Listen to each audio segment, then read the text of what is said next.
చెప్పండి. ప్రతిపక్ష హోదా రాదు, అధికార హోదానే వస్తుంది.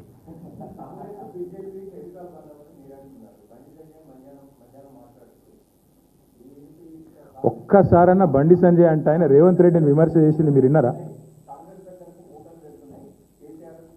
మూటలు వెళ్తుంటే పట్టుకోవాల్సింది ఎవరా?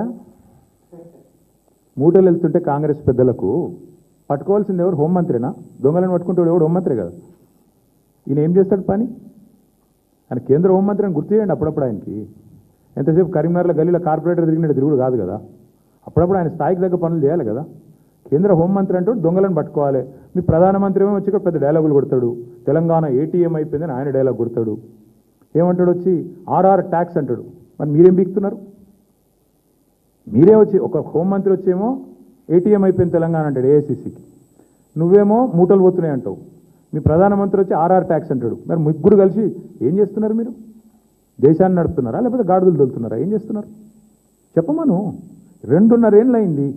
ఈ రక్షణ మంత్రి సహాయ మంత్రి రేవంత్ రెడ్డికి సహాయం చేయడం తప్ప ఆయన ఇంతవరకు చేసింది ఏమైనా ఉందా ఈ రాష్ట్రానికి? ఒక్క పైసా పని ఎక్కనన్నా? మా వేములవాడ గుడి నిన్న అదేదో దివ్య భారత్ స్కీమ్లో అలా చేరనేలేదట. నీ పార్లమెంట్ పరిధిలో ఉండే గుడి సంగతి నీకు దిక్కులేదు, ఖయాలు లేదు. ఎంతసేపు రేవంత్కు రక్షణ కవచంలాగా గోడగా నిలబడాలి.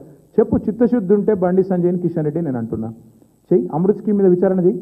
ఎట్లా వస్తుందండి రేవంత్ రెడ్డి బామ్మర్దికి అమృత్ స్కీమ్లో వీళ్ళ పెద్దల పాత్ర లేనిది? ఎట్లా వస్తుంది?